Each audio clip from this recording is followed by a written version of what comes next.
మామూలుగా తెలుగు సినీ పరిశ్రమలో ఐటెం పాటలకు ఉన్న క్రేజ్ గురించి ప్రత్యేకంగా చెప్పనక్కర్లేదు. ఇక అలాంటి ఫాస్ట్ బీట్ కి power star Pawan Kalyan steps add అయితే ఇక పాట కెవ్వు కేకే అని చెప్పుకోవచ్చు.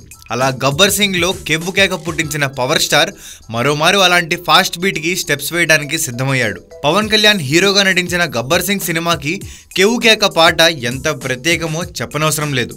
తెర మీద ఒకేసారి కేకేస్తే థియేటర్లో 100 సార్లు రీసౌండ్ వచ్చింది. ఈ పాటకి అంత క్రేజ్ ఉండబట్టే పవన్ అత్తారింటికి దారేదిలోనూ ఇదే ట్యూన్తో కెవ్వు కేక ఓ బాబాజీ పాటలోనూ వాడారు. ఈ క్రెడిట్ అంతా అలాంటి హుషారైన బాణీ ఇచ్చిన సంగీత దర్శకుడు దేవిశ్రీ ప్రసాద్కే దక్కుతుంది. పవర్ స్టార్ పవన్ కళ్యాణ్ ప్రస్తుతం సర్దార్ గబ్బర్ సింగ్ గా వచ్చేందుకు ముస్తాబవుతున్న సంగతి తెలిసిందే. ఇందులో కూడా ఒక ప్రత్యేక గీతం ఉంది. దీనికోసం మన రాక్ స్టార్ దేవిశ్రీ ప్రసాద్ మరో హుషారైన బాణీని సిద్ధం చేయగా మలైకా అరోరా స్థానంలో తమిళ్ ముద్దుగుమ్మ లక్ష్మీరాయ్ వచ్చి చేరింది. తాజా సమాచారం ప్రకారం ఈ పాట చిత్రీకరణ ముహూర్తం ఫిక్స్ అయిందట. బుధవారం నుండి రామారెడ్డి స్టూడియోస్లో వేసిన సెట్స్లో లక్ష్మీరాయ్ సహా మరికొంతమంది నటీనటులపై ఈ పాట చిత్రీకరించనున్నారు.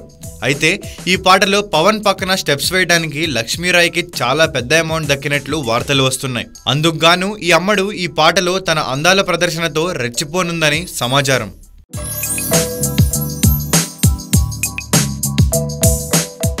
సుకుమార్ డైరెక్షన్లో తెరకెక్కుతున్న ఈ సినిమా ఇంకా సెట్స్ పై ఉండగానే అప్పుడే ఎన్టీఆర్ మరో ప్రాజెక్టులో నటించేందుకు సన్నాహాలు మొదలుపెట్టాడు.